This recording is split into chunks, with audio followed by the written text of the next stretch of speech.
My name's John Goodfellow, and I've written this book, Seattle's Coal Legacy.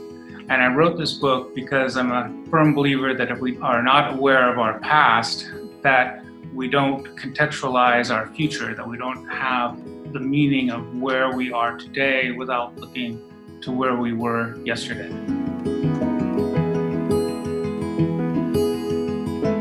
Since the 1961 World's Fair, I think that really erased our memory of coal. So during the Industrial Revolution in Britain, it was originally using charcoal, which is made from trees, but the forests in Britain were pretty quickly denuded, pretty much cut down all the way.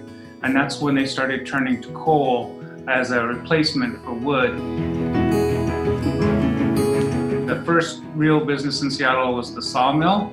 Probably would have imported coal at the beginning, but as soon as they were bringing coal to Seattle, then the coal would be used in the machine shop and for iron working. Started mining pretty early, like in 1850s, right before the Battle of Seattle with Chief Leschi.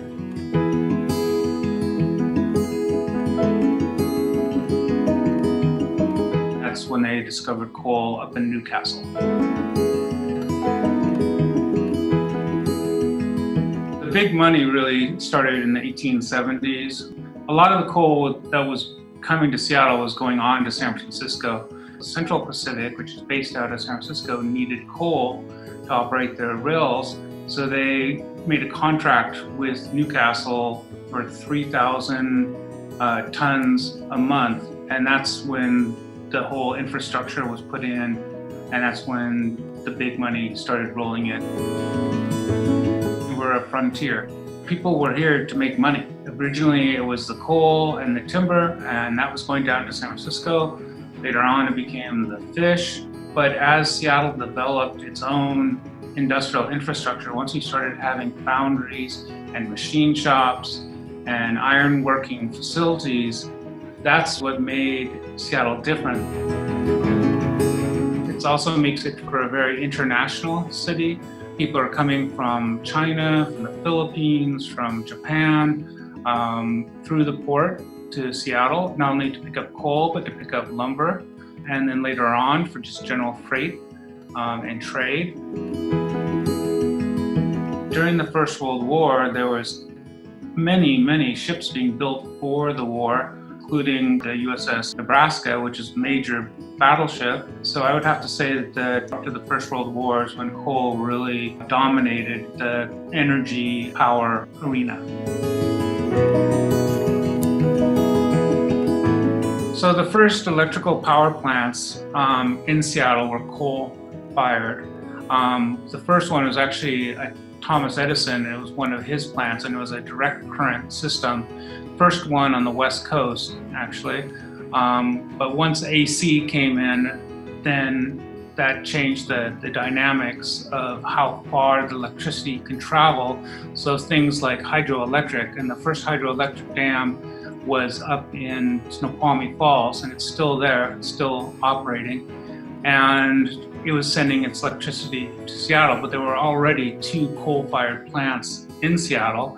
And we still have 2 coal-fired plants still in Seattle, one of which is still complete down near Coleman Dock, near the ferry dock, and the other one on Lake Union, which is just the shell of a building. It's now offices, but with the smokestacks that are on top of it, that was a coal-fired power plant for many years.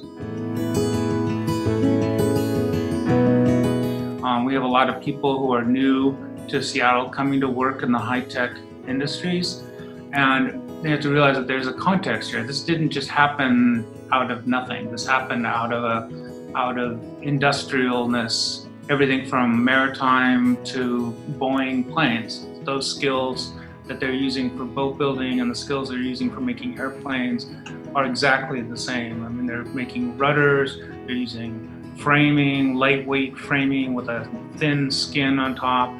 They're using gas-powered engines, which at that point are light enough and cheap enough that they can support powered flight. But the technology, the skills needed are the same skills as you would have in a boat builder. And that's why Boeing, his Red Barn was actually a boat shop before it was a airplane shop.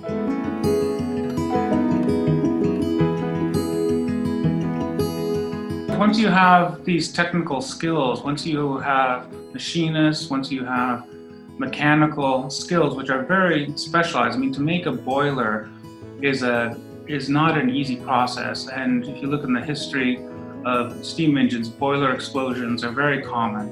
I mean, these are very high-tech kind of operations. And I think once you have that in place, you have the learning in place with the university, but also with the trade unions, which were very strong in Seattle, and they would be a big way that people would learn these skills. That's, kind of took Seattle into a different place. The Burke-Gilman Trail was originally the coal road going to Issaquah, and that trail now goes all the way to Issaquah. Matter of fact, it's paved now next to Lake Sammamish. So you can go from the Gasworks Park, where they were bringing the coal from Issaquah, all the way to the Issaquah coal mines. And there's some plaques along the river there that show pictures of the old coal mines that were there. But it's also true in Pierce County. There's some amazing trails there that go to Wilkinson and go to Carbondale. And then in the Maple Valley here too, going to Black Diamond, that trail is the old coal trail. That was how they would bring the coal from Black Diamond down to the city. I think it's important to see coal, it's a nexus. It's something that connects everything. It isn't direct correspondence between coal and machine shop work, but yet without coal, machine shop work would not be there. It's the basis, it's the ground of the whole technology.